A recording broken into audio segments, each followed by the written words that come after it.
I would like to call this joint meeting of the Recreation and Education and Ways and Means Committee to order. The purpose of this joint meeting is to hold a public hearing on the 2018-19 operating budget for Monroe Community College.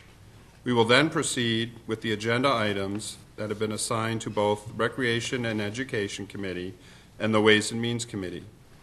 When the Recreation and Education Committee's items are finished, that committee will adjourn and we will complete the remainder of Ways and Means Committee again. Will the clerk please call the roll for the Recreation and Education Committee? Mr. Elkoffer? Here. Mr. Ansello is excused. Mr. Felder? Present. Mr. Flagler-Mitchell? Chairman Turp? Here. Dr. Carbone? Here. Okay. Will the clerk please call the roll for the Ways and Means Committee? Mr. Ansello is excused. Mr. Broth? Here. Mrs. Conley? Here. Chairman Delahanty? Here. Mrs. Draw? Here. Mr. Felder? Here. Mr. Hebert? Here. Ms. Cayley? Here. Mr. Marinetti? Here. Mr. Morelli? Here. Mr. Rocco? Here. Dr. Carbone? Here. Okay. All right. Will Legislator Morelli please lead us in the Pledge of Allegiance? I pledge allegiance to the flag of the United States of America and to the republic for which it stands, one nation, under God, indivisible, with liberty and justice for all.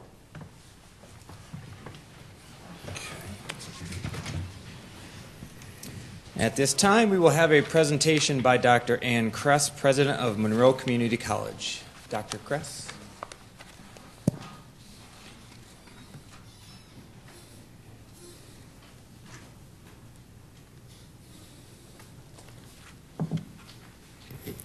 Thank you very much. Tonight I have the honor of presenting Monroe Community College's 2018-2019 budget to the Monroe County Legislature committees. The upcoming academic year will be my 10th at MCC, and over this past decade I've truly come to understand and appreciate the support that our college receives today from Monroe County and has received in the decades previous. I also want to thank our local taxpayers for believing in and supporting Monroe Community College's mission. The investment in MCC is inspiring and impactful. From MCC's award-winning new downtown campus to our nationally recognized and innovative workforce development programs, from residents in our Ladders Up collaboration with Imagine Monroe and Monroe County to the almost 4,500 students earning college credits while still in high school. From our selection by SUNY to roll out MCC's Guided Pathways model to the 29 other community colleges in the system, to our recognition by Washington Monthly as one of the nation's top colleges 2- or 4-year for adult learners. MCC's excellence can truly be traced back to your support and your investment.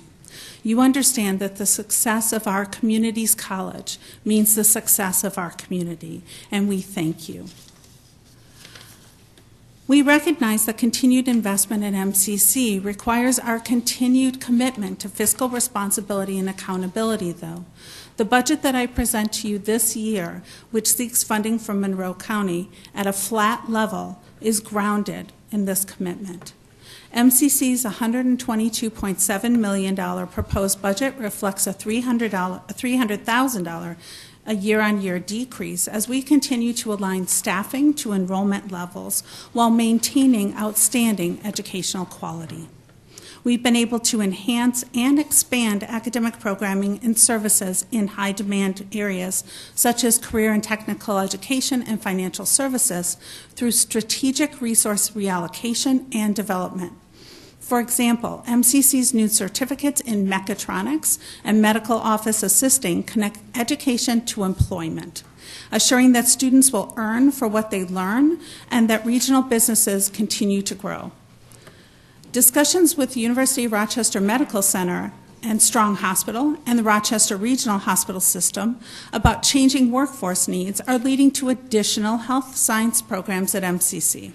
This fall, we'll begin a collaboration with URMC's Flom Eye Institute in ophthalmic medical technician programs. Try saying that multiple times fast. Who will have internships at the Eye Institute, some of which will be paid beginning this fall. Plans are also underway for certificates in phlebotomy and equipment sterilization, among others, at the downtown campus. Such partnerships mean that MCC can expand our quality educational programs that are directly responsive to our region's workforce needs and to our student demand, even in a time of constrained resources. A certificate or degree from MCC provides residents with a passport to future success. 81% of our students come from Monroe County, and they stay here upon graduation, and they make a positive difference. Over 90% of the 2016 graduates in our career and technical education programs found their full-time employment in our region. MCC's capacity and responsiveness has made us a national model in public-private partnerships that build workforce opportunity. The demand for our graduates in career and technical education far exceeds the supply. Students receive multiple job offers and enter into rewarding careers. Thanks to our innovative Ladders Up program with Imagine Monroe and Monroe County, we've been able to do even more to expand our region's skilled workforce. 213 incumbent workers have been connected with 13 local companies so that they can expand their skills. And they took part in our corporate college training. An additional 58 were supported in college credit career programs. And this is only in the first year of that program, suggesting even greater success in the years ahead. We can proudly say that our students receive a high-quality higher education from one of the country's top community colleges, right here in their own backyard. MCC is among the top 3% of community colleges in awarding associate's degrees. That's from a pool of colleges that exceeds 1,100. Our 2016 graduates transferred to over 150 different colleges and universities to complete their four-year degrees, and our new graduates in career and technical education programs were hired by over 700 different employers.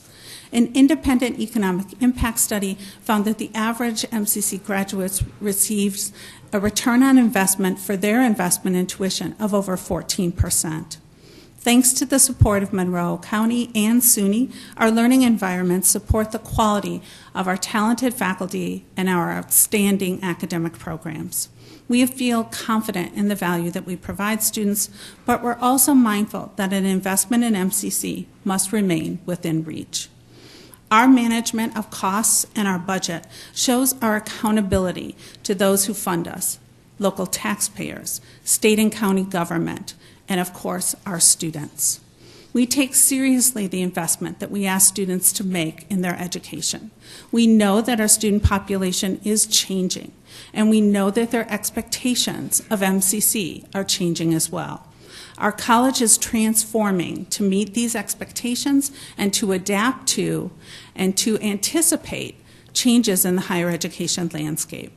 For example, more and more of our students are balancing the responsibilities of childcare and work with their desire to go to college. MCC is expanding online and non-traditional college pathways to assure that higher education is accessible to them. Already, over 25% of our full-time equivalent enrollment today as I stand here is in online education through our virtual campus, and we expect this to continue to grow. In the coming academic year at MCC, you'll see more fast-track certificate and degree offerings and more opportunities for adult learners to accelerate their pathways to graduation even further by receiving credit for work that they've done prior to entering college or even for life experience. Thanks to your investment, enrollment at our new downtown campus continues to grow year on year, bucking all national trends for community college enrollment. Yet we know that many of the students who are drawn to our State Street location and our Brighton campus and our Applied Technology Center face challenges with food and housing, insecurity, and transportation. So thanks to the leadership of our board and to private philanthropy, MCC has increased student resources, Dreamkeepers emergency assistance funds, single-stop simplified access to state and federal services and assistance, food pantries at both the Brighton and downtown campuses, and a new universal bus pass that will be rolling out this fall. Students accessing these services, they persist and they succeed at higher rates. And that means they're making the most use of their own investment of resources, time, and work. And significantly, they're making the best use of the resources that you have invested in them. Our proposed 2018-2019 budget includes a $100 tuition increase, which is below that this year at most other SUNY community colleges and half of that at SUNY's four-year colleges. MCC continues to have one of the lowest tuitions across all of SUNY's community colleges. The new tuition, which is $4,380 for a full-time student for a full year, has been supported by our student government and our governing board. But they also recognize that our students are being asked to fill a gap left by a lack of state funding, a point we continue to stress in Albany. Still, for the average student receiving aid, non-loan financial aid awards from federal Pell Grants and New York State's tuition assistance program will not just cover but also exceed the direct costs of attending our college, putting an MCC education well within reach. Still, we understand that tuition is only one part of college affordability. Last year, we awarded over $1.3 million in scholarships, thanks to the MCC Foundation and to our generous donors. This support makes the dream of college ever more possible for more and more deserving students every single year. In just the past 3 years, we've saved our students over $1.5 million, $1.5 million in textbook costs through the use of open educational resources. Finally, about 500 students in the coming year will see no increase in tuition thanks to their participation in the Excelsior and the MCC Guarantee programs. This attention to comprehensive affordability is one of the reasons why almost half of our students graduate from MCC with no student debt. In summary, this year, as every year, MCC thanks you and the residents you represent for your unwavering and truly essential commitment to our shared college. In fall, we'll serve over 12,000 credit students, well over 4,000 concurrent or dual enrollment students, and thousands of students in our non-credit programming. They'll join over 500,000 alumni whose experience at MCC has been transformational personally and professionally. Our alumni repay your investment in them. The MCC educated workforce adds $738 million in income to Monroe County every year. Your support of your community's college strengthens our residents, it strengthens our neighborhoods, our region, and importantly, our economy. One MCC Tribune at a time. We are truly grateful for your support, and I will be happy to take your questions at the appropriate moment on the agenda. Thank you very much.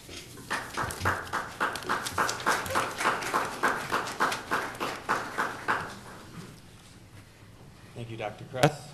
We will now hold a public hearing on the approval of the Monroe Community College 2018-2019 operating budget. Affidavits of publication and posting of the notice of the hearing in the Daily Record and Rochester Business Journal have been received and are on file in the clerk's office. Is there anyone signed up to speak in regards to the public hearing on the MCC budget? There is not. Is there anyone in the audience who wishes to speak in regards to the public hearing on the MCC budget? There being none, I declare the public hearing closed. Are there any speakers signed up to address either committee this evening? There is not. Is there anyone here who would like to address either committee at this time? There being none, I declare the public forum closed. The next item on the agenda is the approval of minutes. Members of the Recreation Education Committee, you have the minutes from the June 25th, 2018 meeting before you. They will stand approved unless the clerk is notified by any changes by the end of the day. Members of the Ways and Means Committee, you have the minutes from the June 26, 2018 meeting before you. They will stand approved unless the clerk is notified of any changes by the end of the day. The next item on the agenda is new business. Legislators, please note with the asterisk and italicized print on your agenda for items requiring action by both committees. Madam Clerk, please read the item to be considered by both committees. Referral 18-0208. Moved by Legislator Alcoffer, seconded by President Carbone. At this time, are there any questions from the members of the Recreation Education Committee only? There being none, if there are no further questions, we will move to a vote. Members of the Recreation Education Committee only, all those in favor signify by saying aye. Aye. Any opposed? The item carries. Okay, now me. Mm-hmm. And now from the Ways and Means Committee, the item will be moved by Legislator Hebert, seconded by Legislator Draw. Is there any discussion? Seeing none, all those in favor, please. Oh, I'm sorry, Legislator Morelli. Mr. Chairman. Mr. Chairman, I don't have any questions, but I would like to thank Dr. Kress for coming before us and for all of the great work that her and her team are doing. Having personally spent the day at the downtown campus for my professional work, it's just a beautiful facility, so I'd like to congratulate them and indicate that I will be voting in favor of this tonight and wish her the best. Thank you, Mr. Chairman. Legislator Cayley. Thank you, Mr. Chairman. I echo Legislator Morelli's comments, but I do have a question, if I may, through the chair to the administration. When was the last time that Monroe County actually increased their funding for the MCC budget?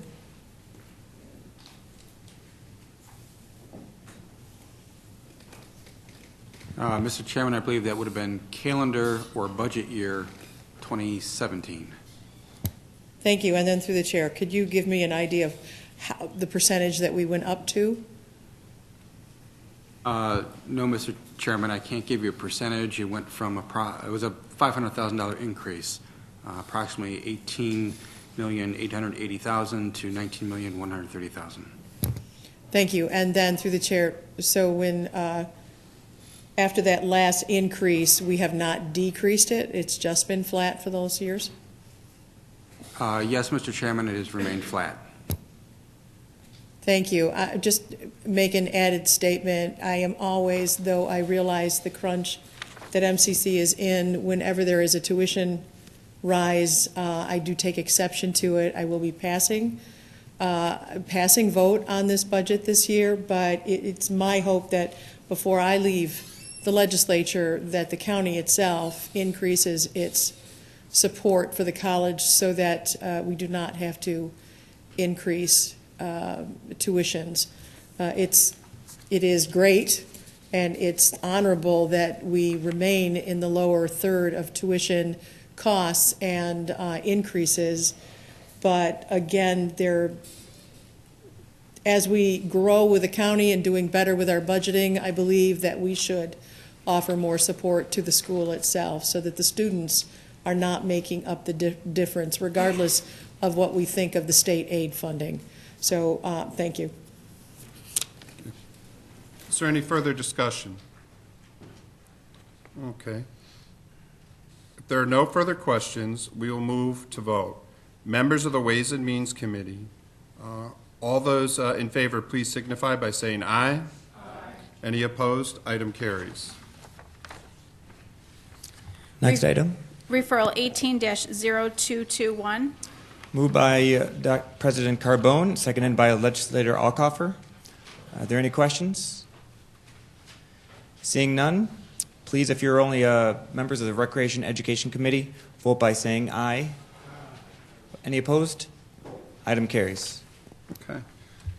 And now from the Ways and Means Committee, the item is moved by Legislator Draw and seconded by Legislator Rockow. At this time, are there any questions from the members of the Ways and Means Committee only? Okay.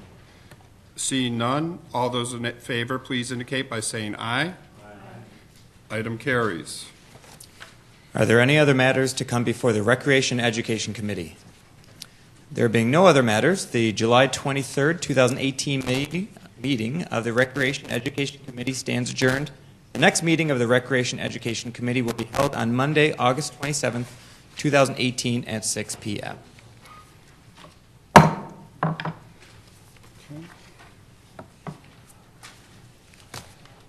give you a minute, and then we'll pick up here. Yeah. Thanks, Matt.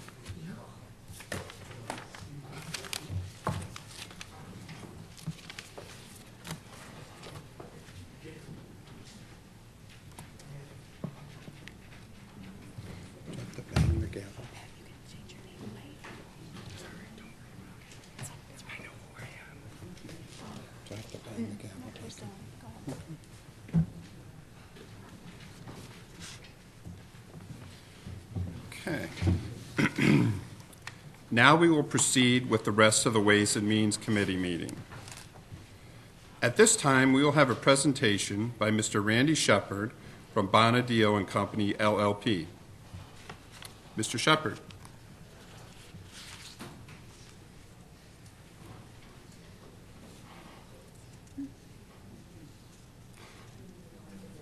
Is there anyone here from Bonadeo? We'll just wait a moment, and we're going to check out in the hallway.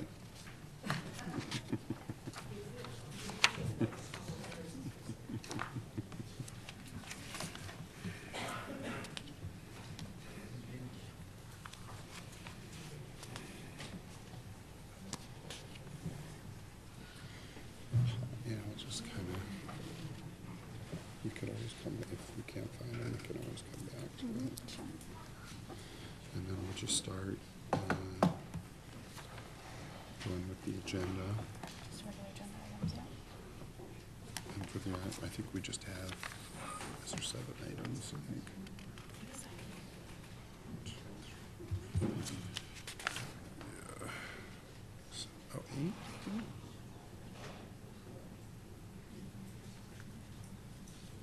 No, no. No.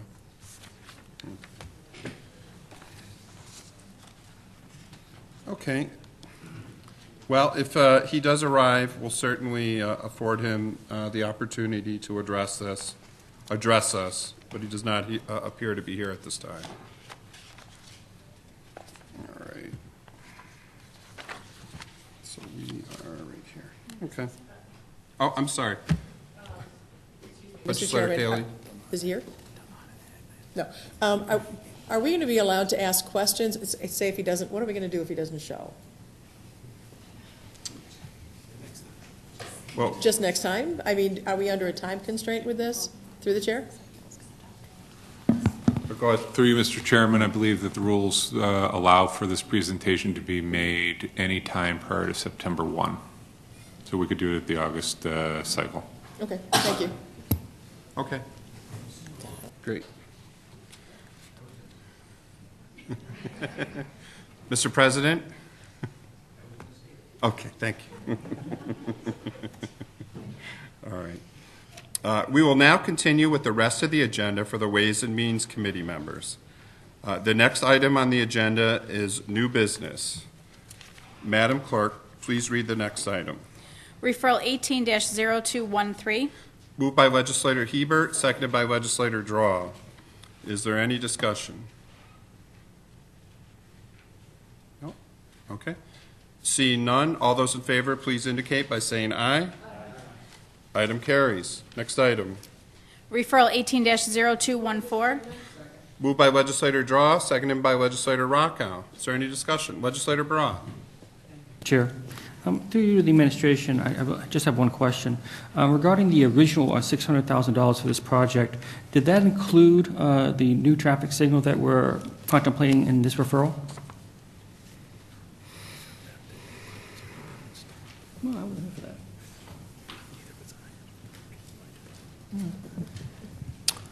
Through you, Mr. President, could you repeat the question?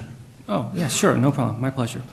The original referral, the original contract or whatever was for $600,000, and we're increasing it to $1,100,000, and primarily to put in intersection improvements that include a traffic signal.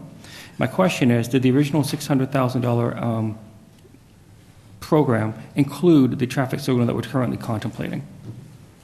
Through you, Mr. President, no, it did not. The recommendation was not made for a traffic signal as a result of our recommendations.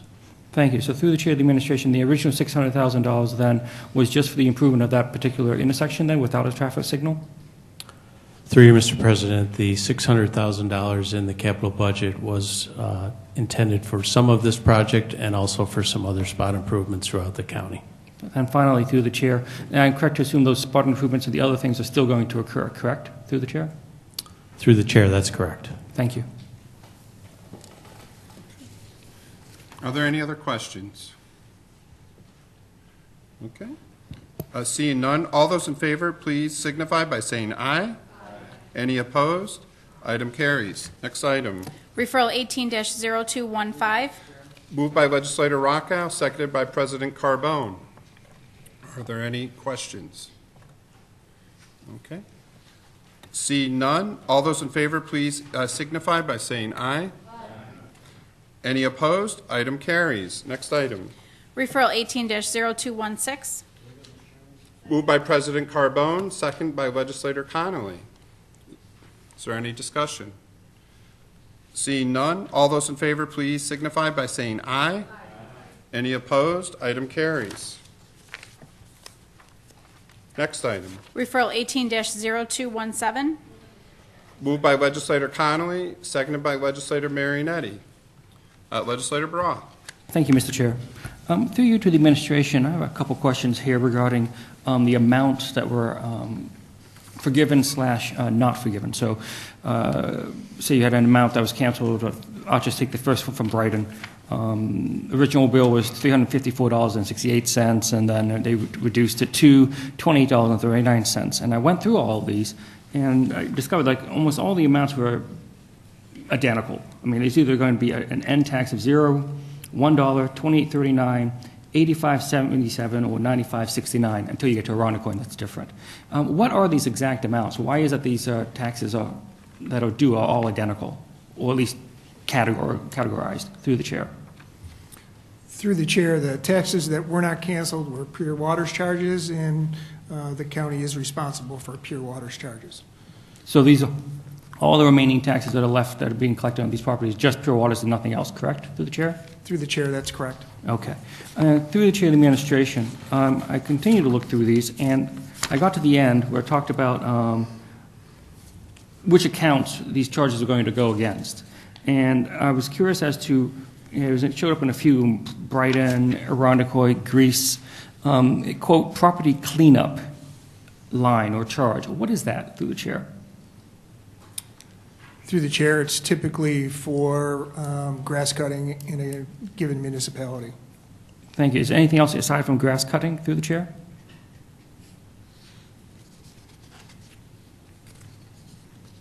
Through the chair, it could be building demolition in some cases. Thank you. That would make more sense since, particularly in the case of Irondequoit, we're talking about $18,600. So that's a lot of grass cutting. Do we have a breakdown between how much is demolition, how much is grass cutting, and how much might be something else in these different municipalities? Or do we not know that? Through the chair, without going and requesting that information specifically from the municipality, we do not know. Thank you. And through the chair of the administration, since we do these corrections and erroneous assessments on a regular basis, at least 3 or 4 times a year, perhaps more, have we collected from the line a property cleanup prior to this year, through the chair? Could you repeat the question? Prior to this year, have we corrected erroneous taxation charges back from property cleanup lines prior to this year? Through the chair, yes, we have. When was the first time we did that? Do you know, through the chair? Through the chair, I do not know. Would it be last year or be further back in history? Through the chair, further back in history. Thank you. And of these properties that we acquired, and I did not count them up, but we're talking about maybe 30 or so properties. How do we acquire these properties? Through the chair, these went through the in-rem tax foreclosure process. Delinquent notices were sent out. They went through authorization for the tax foreclosure process with this honorable body. They went to auction. There were no bids, and there were no issues with any of the properties, so that the county takes ownership. Excuse me, through the chair, when you say no issues, what is that? What are you referring to? With regards to if there was an environmental contamination. Okay. Through the chair of the administration, are we obligated to take on these properties? Through the chair, yes, we are. Okay. And through the chair of the administration, is finally, why is it that, I guess, what is the rationale that we are obligated to pay these small amounts for the pure waters, which, by the way, since I'm concerned about the pure waters, I have no issue with that, but how is it that we're not obligated to pay any of these other charges or taxes that may be on these properties? Through the chair, there's no one that is exempt from pure water charges, whether it's the county, the federal government, the state government. Everybody pays pure water charges because they're a use charge. Thank you. But then the inverse of that are these other charges, these other taxes that are attached to these properties. Why is it that we're not obligated to pay these taxes to the municipalities?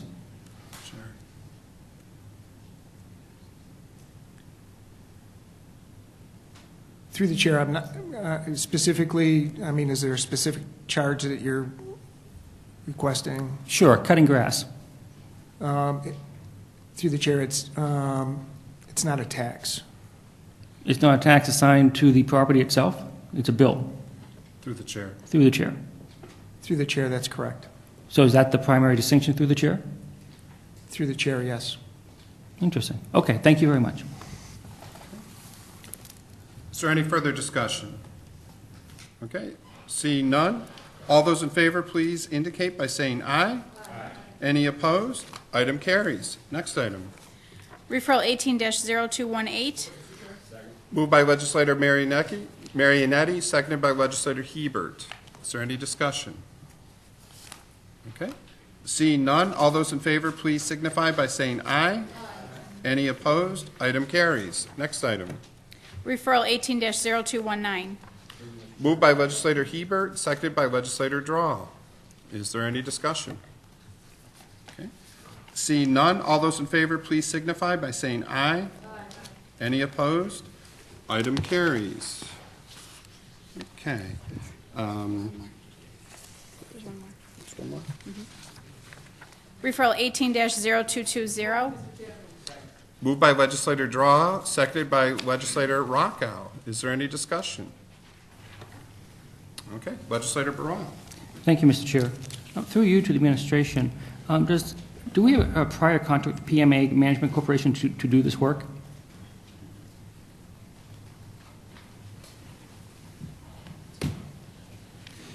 Through the chair, could you repeat the question? Absolutely. Prior to this contract, do we already have a contract or another contract with the PMA Management Corporation to do this work of reviewing the compensation claims? Through the chair, that is correct. PMA is the current incumbent, and a new RFP was required, and they were selected as highest rated. Thank you. And through the chair of the administration, how long has PMA Management Corporation provided these services for us?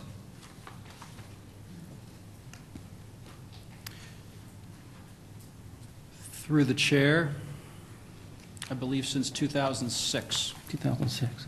And then finally, through the chair of the administration, who else responded to the request for proposals for this particular contract? Through the chair, there were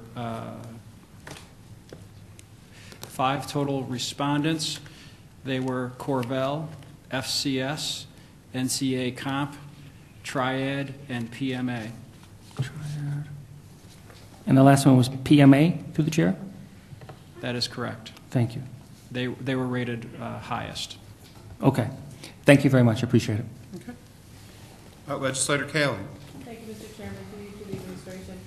Could you just briefly give me a couple examples of recommended actions to reduce or minimize compensation costs to the county? Through the chair, PMA will make recommendations to pursue reimbursements through the Second Injury Fund when still available. They will also sometimes make recommendations for the application of surveillance, and as well as the recommendation to review cases for settlement when there is a permanent partial disability ruling in place. Thank you. And then, just because you said it, could you give me a little bit further through the chair explanation of surveillance?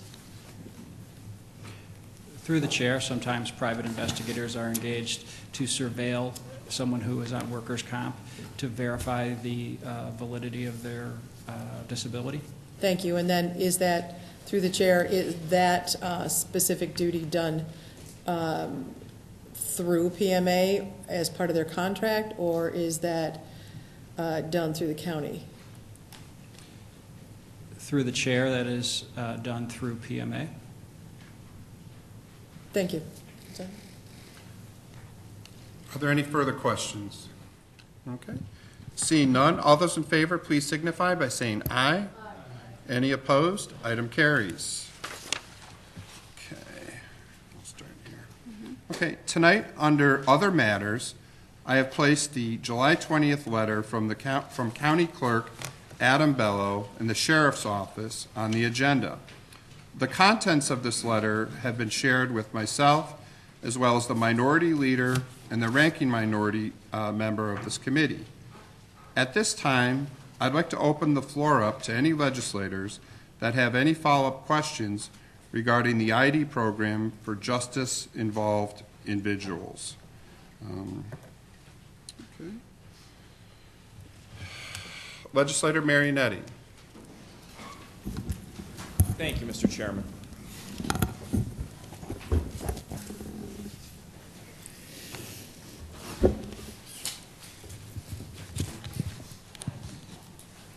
Mr. Chairman, through you, I did have some follow-up questions, mainly concerning the costs of this pilot program.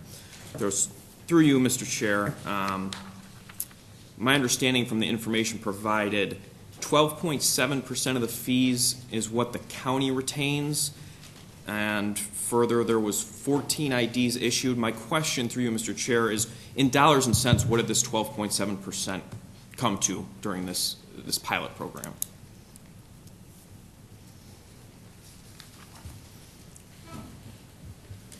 Through you, Mr. Chair. We make 12.7% on every transaction we conduct for New York State.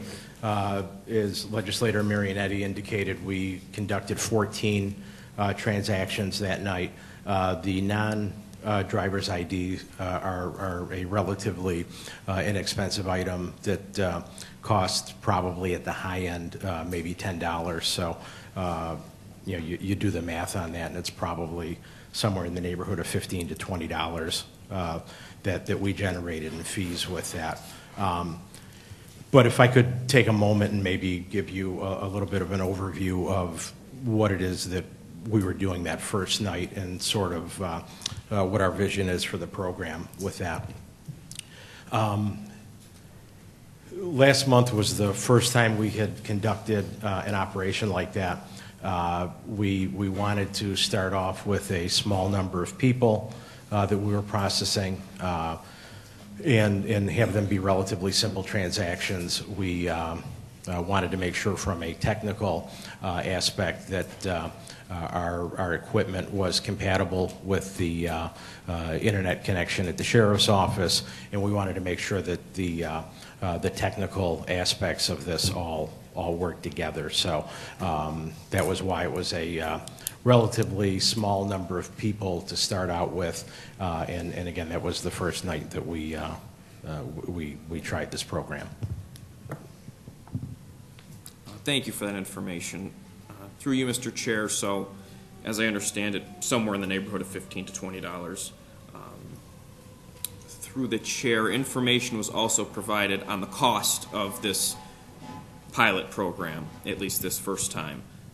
And the cost of 3 employees was referenced, and then an amount was given of $72.78. My question through you, Mr. Chair, is was this referring to the actual cost of overtime paid to the 1 employee that was taking overtime for this? Through you, Mr. Chairman, yes, it was. I believe the question was asked, again, unless I'm mistaken here, how much we paid in overtime, and that's where the $72, the almost $73 figure came from.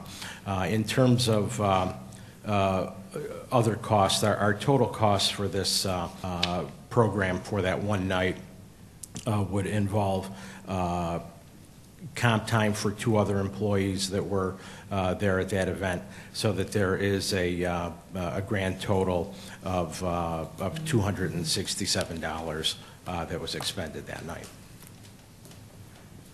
Okay. Thank you. And through you, Mr. Chair, so there was a cost. I realize this was just the first of this pilot program, and as you mentioned, you wanted to keep it somewhat small, I think is what I heard.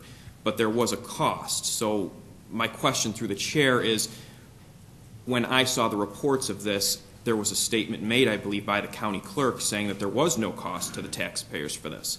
So my question through the chair is, based on the information we now have tonight, can you explain that?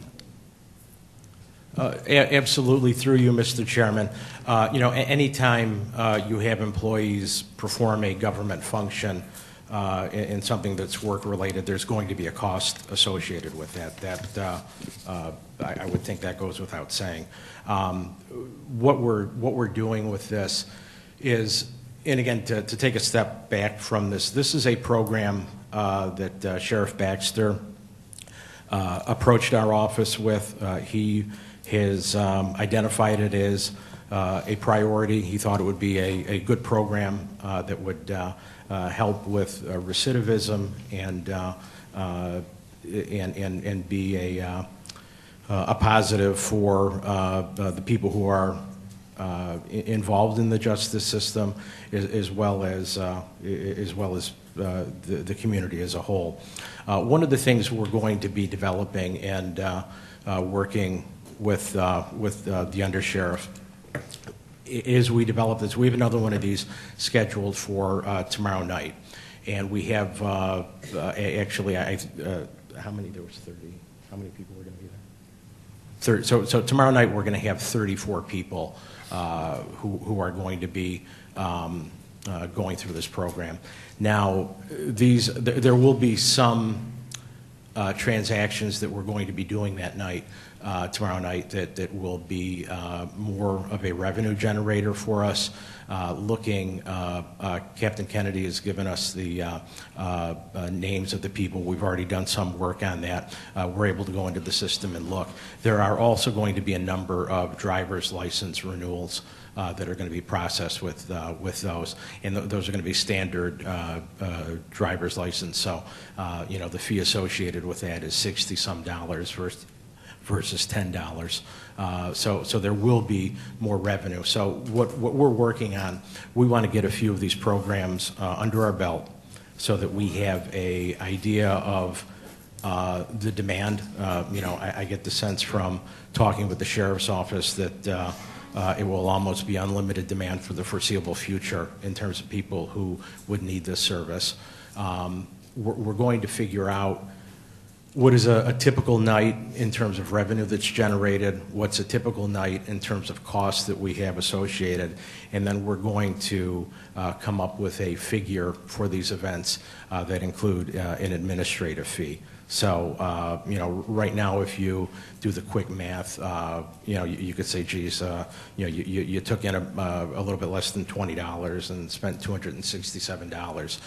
So there's a cost to taxpayers. What we're going to be doing is we get a few more of these under our belt, is we're going to work with the Sheriff's Department. We're going to come up with a mutually agreeable number that covers, has our cost recovery involved in that, and that will all, my understanding, not to speak for the Sheriff's Department, but my understanding is that's going to be paid out of the commissary fund. So again, by the time in the next couple of months, we're going to have that number nailed down. We're going to have that arrangement worked out, and then we're going to be in a position where we have cost recovery through the commissary funds. Thank you for that information. Mr. Chair, that information is helpful. What I do take issue with is I don't think it goes without saying that there's a cost to this, especially when there's a statement made to the media that there is no cost to this. And that's my concern. So whether the program is good to go forward, that is a discussion. I understand that. But I just think it would be helpful if we are upfront about what costs are involved. That is going to be helpful in considering any program and whether or not that goes forward. And Mr. Chair, lastly, I would say I do appreciate Mr. McCann being here and providing the information. So I thank you for that. But I would say there's been a number of issues that have come up where the county clerk's presence has been requested, and I would just make a request in the future, maybe it's on this program, that the county clerk does consider accepting that invitation and coming to these chambers. Thank you, Mr. Chairman. Legislator Morelli. Thank you, Mr. Chairman. First of all, Mr. Chairman, I think it's interesting that the majority leader mentions, particularly at first, that the county clerk should be here. When I know that members of my side of the aisle have at several times requested the presence of elected officials, and the response from whether it be the majority or the administration that they were not required. So perhaps the majority leader should look at what his caucus has done in the past before he goes and calls the county clerk out for not being here. But that being said, I do want to thank Mr. McCann for being here. Furthermore, Mr. Chairman, I do find it interesting that you yourself sent a letter to the county clerk's office on a program that is actually brought up and being implemented by the sheriff's office. It seems odd to me that the county clerk's office would be an intermediary between the sheriff's office and the Ways and Means Committee. Perhaps, Mr. Chairman, you should have just called the sheriff yourself or asked him to be present. So with that, Mr. Chairman, I do have the floor, so I would... No, I'm going to answer your question.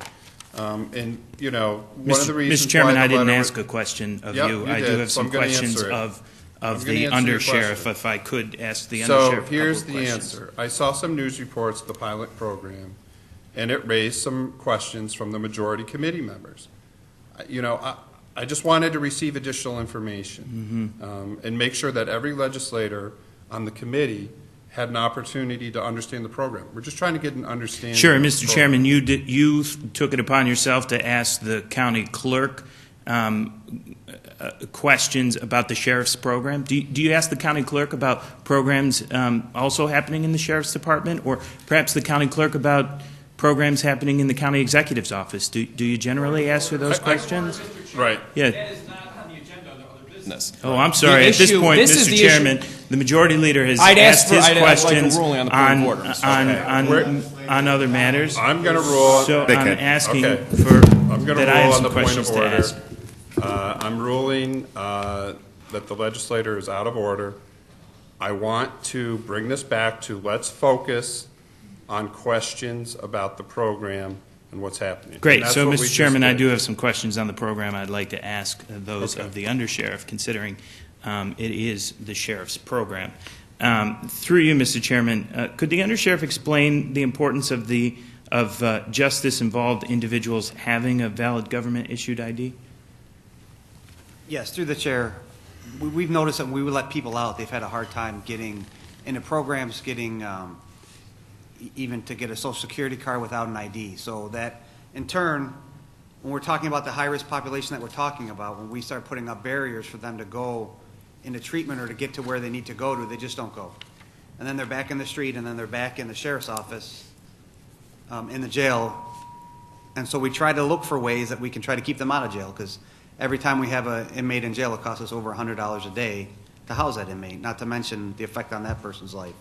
So by them having an ID, we can, our goal is to get them right from the jail to a drop-off point so they stop coming back on that revolving door and stop returning to the sheriff's office. Thank you. Thank you very much. I appreciate it. I know that was something that that yourself and Sheriff Baxter have been working on. Through you, Mr. Chairman, does the undersheriff have any idea how many individuals would be taking advantage of this program? Through the chair, I'll be honest, at this point I don't. I know we have 34 scheduled for tomorrow. As we're going through, we're trying to take a better inventory on inmates when they come into jail, if they have an ID, or if they have an ID at home that they can get delivered, or if they have necessary paperwork at home they can get delivered to the jail. So we're really trying to look at that. That was one of the things that the sheriff and I started this year. And so we're trying to get an idea better of who actually has an ID. But our goal is for when people leave, they have that ID in hand so they can get into the program or wherever they need to go so they stop coming back. Great, thank you. And finally, through you, Mr. Chairman, could the undersheriff tell us about some of the other programs funded by the commissary account? Yes, through the chair. So we currently, we fund some alcohol counselors, so we fund quite a few counselors now through the commissary fund. The commissary fund is unique because it has to be used directly for the benefit of the inmate, and it can't be used for any day-to-day normal operation. So if we're required to provide it, you can't use the commissary fund for it. So this is a unique opportunity.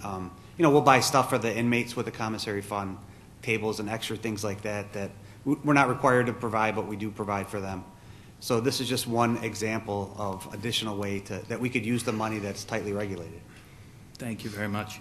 I would like to, first of all, thank the Undersheriff Brown and Mr. McCann for appearing before us in what I believe really is a worthwhile program.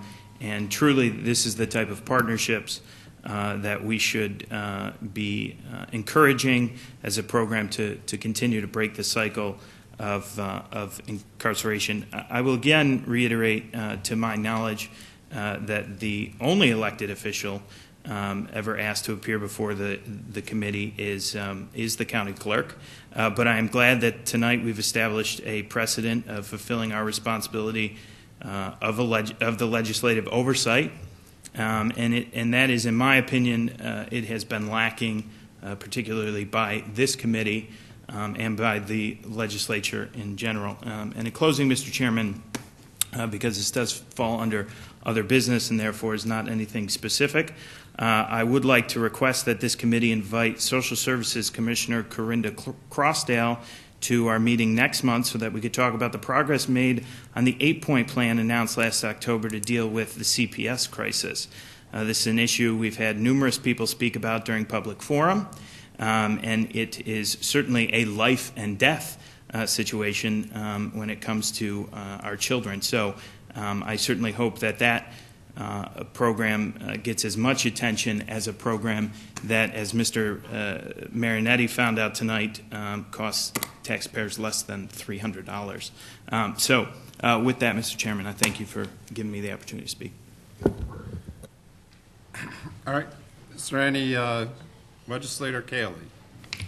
Thank you, Mr. Chairman. To this honorable body, first of all, I applaud both the Sheriff's Department and the County Clerk for developing this program. Certainly this is needed. And while this is not a vote that's happening, I would like to give my opinion and perhaps ask a question. Granted that this cost a little bit to the county this first time around, I think it's evident through the chairman to the administration that the county clerk's office has gone on the road before. Is that true?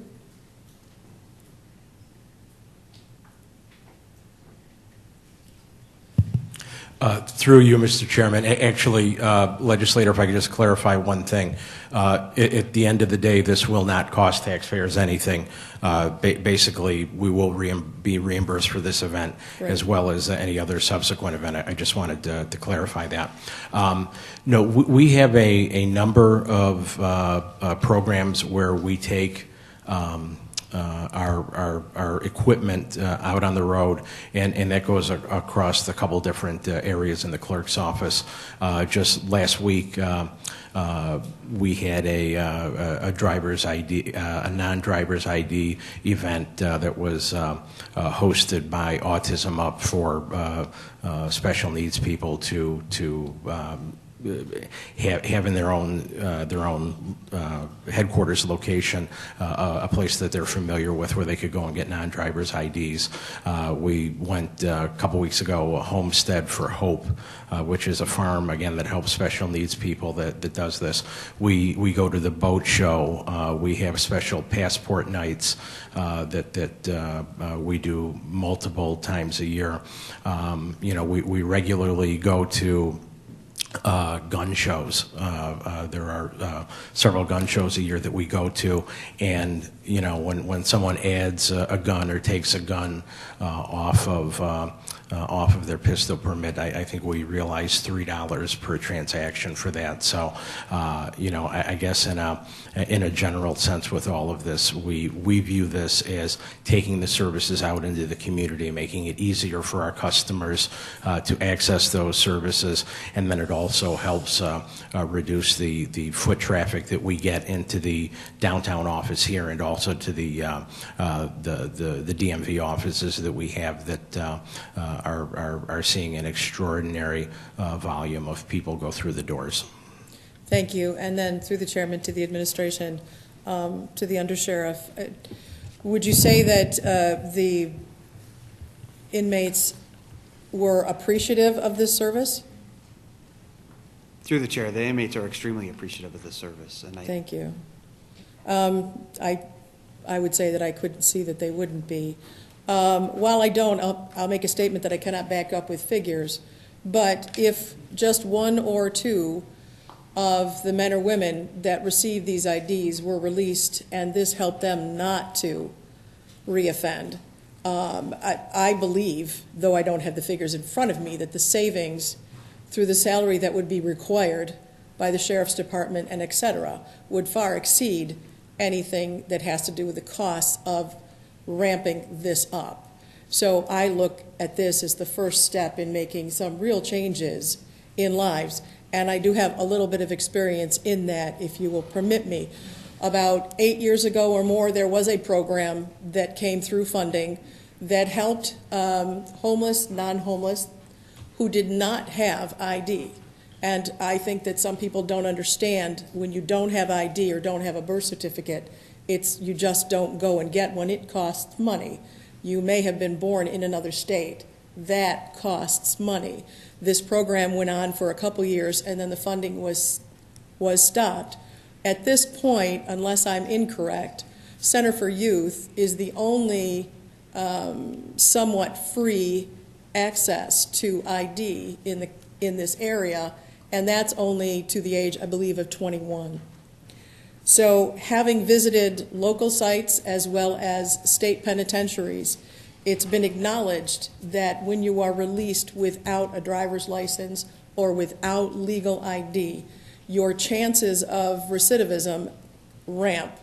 And it's very difficult once you get out to get it if you do not have those corresponding documents that you need. So for my mind, this is in its infant stage, but it shows great promise in eventually costing less to the county.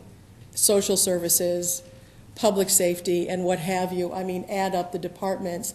This has potential to save the taxpayers money where it may cost a little in the beginning. It will pay for itself and pay for itself on different levels. So I'm glad that the gentleman came here to give us a little bit more information, and I applaud the program. Thank you. Okay. Legislator Felder. through you, Mr. Chair, to the Sheriff's Department and to the Clerk's Office. I know when Sheriff Baxter ran, he talked a lot about rehabilitation and keeping people from coming back to jail, and since he's been in office has continued not only the rhetoric but has actually demonstrated it. And so I want to applaud him and both him and the Clerk's Office for coming together with this innovative idea. I also have to say I feel like this committee owes an apology, and this legislature owes an apology to the county clerk. It seems like since he's been in office, beginning with the first budget he submitted, the zombie homes task force, it seems like anything that he does becomes an issue. And I think it's beneath the dignity of us to be constantly trying to call him in here on things that really, A, we don't have the jurisdiction over, but B, really shows a naked political bent. And if I were him, I would not show up either. And I would hope that we would stop this into the future. The election for county executive is next year. That will take place with the voters out there. We should not be trying to litigate it in here. Thank you.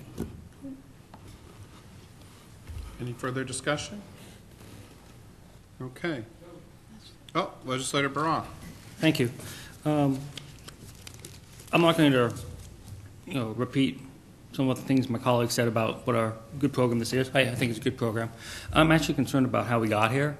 I don't mind if, if majority members quote, they raise questions regarding new segments. That's fine by me. What I have an issue with is not being informed by this by the chair. I mean, I don't expect to be copied on every letter that you send, sir. I mean, if you send a letter July 12th and you don't hear back, I understand. But if you get a response on the 20th and you don't forward that response on to the rest of the committee members, that's a problem for me. Because for all I know, from this letter, only 3 people got it, maybe 4. And so in the future, I'll just ask that we could have this ahead of time, preferably electronically, so I could actually prepare for this. Yeah, and you know what, to be honest with you, I planned to provide a copy to the minority caucus, but saw that the county clerk had copied 2 of their members, the minority leader as well as the ranking minority leader on the committee. So I knew they already had their copy, so I assumed that was shared with the committee. Sir, with all due respect, when you assume, you know what happens. It's not, the only thing we should be assuming is that the sheriff got a copy, the Democratic leader got a copy, and the ranking minority member got a copy, and you did. I don't assume the rest of my majority colleagues got it, because I didn't see that. So I just appreciate it if you would ensure we all got copies in the future, please. Okay. All right. Is that something we're willing to do? Yes. Thank you. Yep. Anyone else? Okay. Are there any other matters to come before this committee? Okay. There being no other matters, the July 23rd, 2018, the next meeting of the Ways and Means Committee will be held on Tuesday, August 28th, 2018 at 6 p.m. Thank you.